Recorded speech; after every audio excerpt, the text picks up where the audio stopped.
Hello everyone, welcome to John and Evan's Fishing Adventures. I'm Evan Beal as usual. Today is another build video.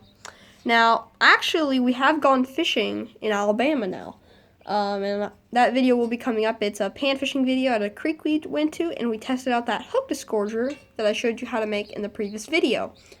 And I'm not going to spoil how well it worked or how well it didn't work, but you'll have to find out for yourself when it comes out. But for now, I've been getting some comments from a guy here on YouTube. I think his name, I don't remember what his name was, but I'll shout out his name in the next video because I don't remember and I forgot to get his name. But he was asking, can you make or show us how to make that microfishing rod that you used in the microfishing for bluegill video? If you haven't seen that, I'll link that in the cards above, okay? But I'm going to not show you how to make, actually, I'm not going to make it right now because personally there's things that I could have done better. I do not have all the materials out because we just moved here right now. And plus, I don't think I have all the materials, and I don't think I can find all of these materials, okay? But I'm going to give you an extremely detailed overview. I have 20 minutes of storage on my dad's phone right now, so we'll do it in 20 minutes. Let's start. Okay, so the first thing is the case. Let's cover the case real quick. Personally, I think the case is really cool. You don't need the case necessarily, but personally, I think it looks really cool, and it does protect the rod. So here's the case.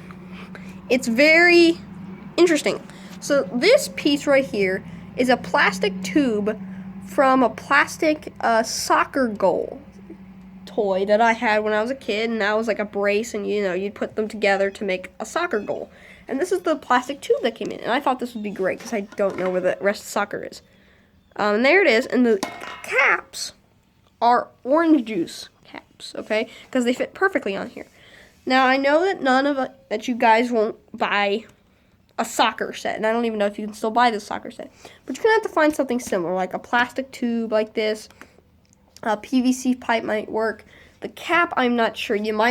Here's an idea. You could use a cork in a PVC pipe, and then maybe on this end you could put like some wood in it or something. I don't know. You're going to have to get a little bit creative with this, but maybe a cork, like plug for the caps. This is a part of a pool noodle. I know you guys can get this, but this is for a rig holder. And as you can see, I've got the rig on it, and I'll explain the rig in a little bit. But I just got that sliding on there, and there's the float and everything. Okay, and so I'll be explaining that later. And if you're wondering what this is a Takara bum sticker. I got it when I was ordering some microfish hooks, which I'll talk about in the video. And I decided to put it on this, and I think I've got some little tropical fish pick stickers, and I think I'm going to line them up along here so it looks like they're in an ocean, just to make it kind of look cool. But that's that, and I've just got this little, this is actually a string from inside paracord, and it made for a nice little, very interesting birds here in Alabama, but it made for a nice little handle. So we're going to put that away, and now we're going to go to the rod, okay? So here's the rod. Now this is kind of where I might go different. So let's first talk about the handle. Well, let's first talk about the actual rod blank. The rod blank is kite spars from Toy Kites. This is like the fiberglass / graphite kite spars that you find in toy kites that you can get at Walmart. Okay? And I fitted them together using this, and I'll tell you how you can do that at home. But so that's the main blank, and you need to do something to these. This one is kind of thick, and that's the base. This one's a bit thinner, so that's the middle. And this part, I had to thin it down somehow, and this is the part I would most likely do differently if I could find a solution for it. Now let me explain. So it's about the same thickness as this. However, I took a knife and thinned this down, so this is really thin at the tip, and its original thickness at this point, at the joint. And so what happens is I didn't realize that with fiberglass or whatever this is, graphite, it makes a huge mess, and all those little particles get all over your pants, and they really hurt. It makes tons of splinters. It's really bad. Do not do this, okay? Do not do what I did. I made a major mistake, okay? So what you're going to want to do is maybe take a really thin part of a fishing rod that maybe broke. That might work. I have seen some parts of different kites and toys like it that have much thinner parts of kite spars that you might be able to use. But you can do what I did. You just need to make sure that you soak this in super glue or some sort of lacquer so that way it doesn't get you splinters, because before that I had to wear gloves touching this when I was actually working with it. I'm fine touching it now, but when I was working with this, I was so gentle to touching it. So this part, the tip, it's probably not a good thing for kids to try to make. You want an adult to make it, unless you're using a thinner piece of kite spar. Now let's talk about the joints. This part was kind of weird. This joint is actually a part of a fishing rod. This joint came on this. It was glued on here, and you were actually supposed to shove another kite spar on it. But I know that you guys are not going to try to hunt around for kites that have those little joints. So I was thinking of a solution. You guys can make this right here. All you have to do is go to your local Hobby Lobby and go into the music wire section, because this is where I get my music wire for model airplanes and for other things. And I've seen some metal tubes in that section, and so I bet you could find a metal tube that would fit this. And then all you would do is you would take some 5-minute epoxy and glue it in this way and make sure it's a snug fit to fit in. And then you just find maybe a slightly thinner piece for this piece. And there you go. So that's a fairly simple way to make those joints. I'm not going to make a tutorial on how to do that because that's fairly simple. You put some epoxy in there, you shove it in, you're done. Okay, it's very simple. Now the tip is differently. I do not have an eyelet on it. This is actually what the stuff in Japan and all the other countries around have on the tips of their rods. And I think this is called a, I haven't paid attention to those videos in a while, so I don't really remember that well. I believe this is called a lanier or something like that. But it's this little, if this would focus, it's a little piece of string that I've tied an overhand knot on it. And the cool thing is, if you have a loop on the end of your fishing line, okay, a loop on the end of your fishing line, all you have to do to put your line on this is pass the line. It's kind of hard to describe. But let's say my arm right here is the main line, and this is the loop. Okay, what I would do is I put this part of the main line through the loop, and I would make another loop. Okay? And so if I snug the loop around my finger, the loop would be wrapped around my finger. And then all you would do is you take this loop and you'd put it past the overhand knot, and then pull it snug. It's very simple. It's very, very, very fast at putting on and putting off your rigs, okay? And I bet I'll make a video in the future of how to do this. But if you just look up how to put a fishing line onto a Japanese fishing rod, just look up something like that. That will show you how to make it. But don't worry, I will make a video on how to do that in the future. And if I have time at the end of this video, I will show you, okay? Because I know it's kind of confusing. But if I have time and we don't surpass our 20 minutes, I'll show you. Anyway, I also glued that on using super glue and thread. That's how I glue that on, okay? Hopefully that's good enough. Now another thing is, if the fish pulls this tip off, you want some sort of safety method so you can get your fishing rod back. So what I've got here is a little piece of fishing line, focus, tied on right there, and I've super glued it in place. And I've got one right here. And so now, as you can see, I can lift it up by that. And so if this middle piece or this piece comes off, I'll still have a safety method so I can get my rod back, you know? And I'll still keep the fish. I can still get the fish and get it off the hook. Okay? So that's very, very important. Another thing is, if your kite spars don't fit in the tube, just wrap some tape around it. You might be able to see very carefully, but that's a little piece of tape that's sticking out. Sorry, there's some cars going by. Now onto the handle. The handle's kind of cool.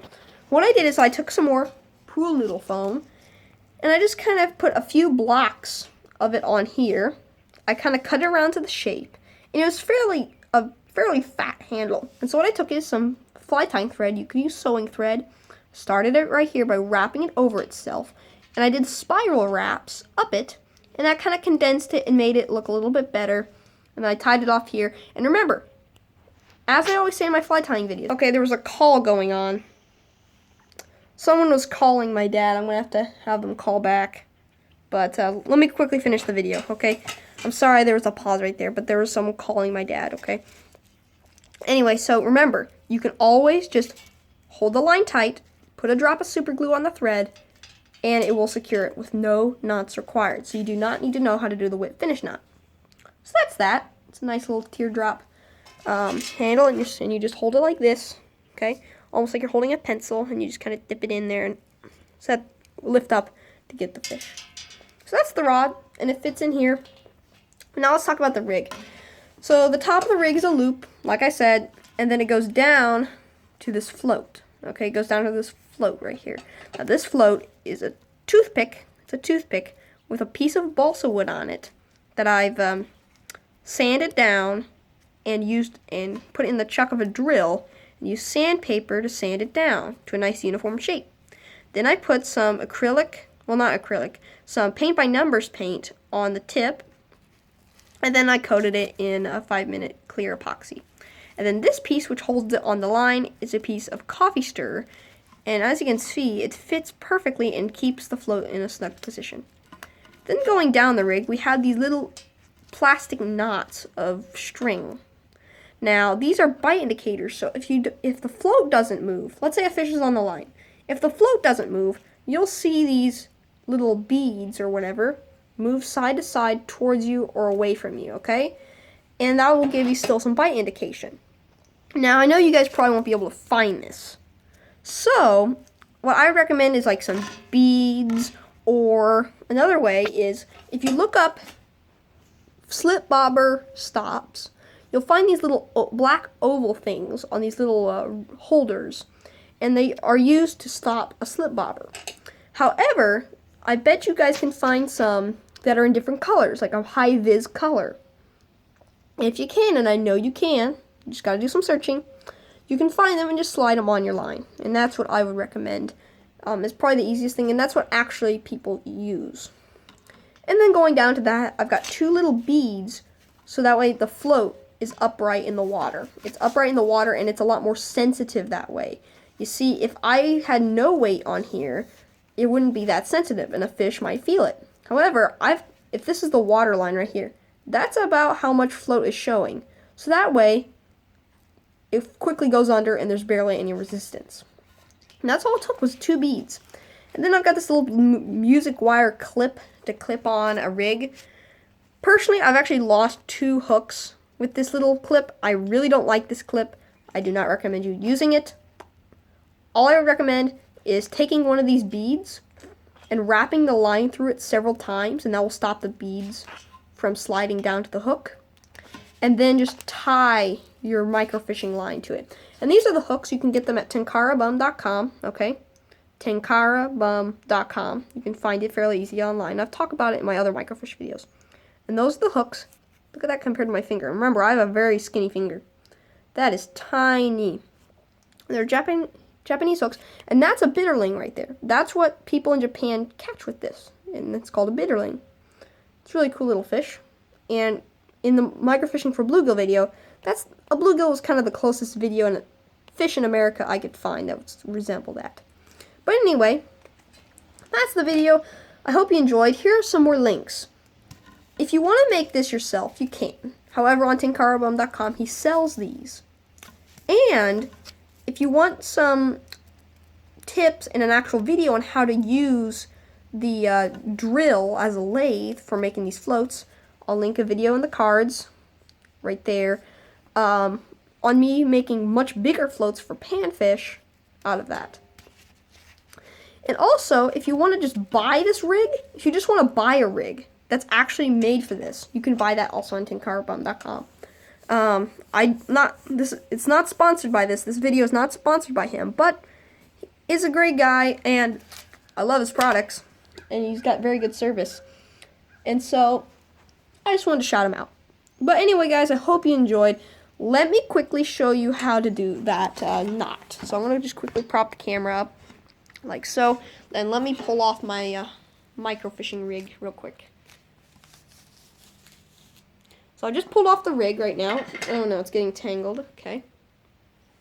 So I've got that right here. So here's my rig, okay? And here's the loop. If I can find it. There it goes. There's the loop. And here's what I'm going to call the linear for now. Don't correct me because I know the answer. I know what that's called. I just don't remember it right now. But all you're going to do with this loop, and as you can see, I've done it with it before, is right now all I'm doing is opening up the loop. It's nothing vital right now. Okay, so I've opened up the loop a bit, okay? I don't know if you guys can see that very well. But now all I'm doing, why don't you focus? Focus. It's not focusing. It doesn't want to. But there's the loop. It's kind of fuzzy, but you guys can see it. And all I'm doing is I'm going to push the existing... this loop is very messed up. Okay. I'm going to take the loop. I'm going to push our existing line. It's very difficult with this weird loop. Let me open it up again. Hold on just a second. I'm not editing right now. We've got some computer issues and want to get them sorted out, so I'm not going to be editing too much on these videos.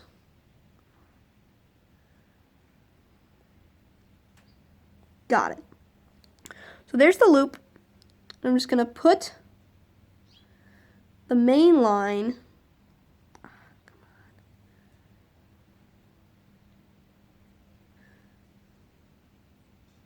through the loop. Okay?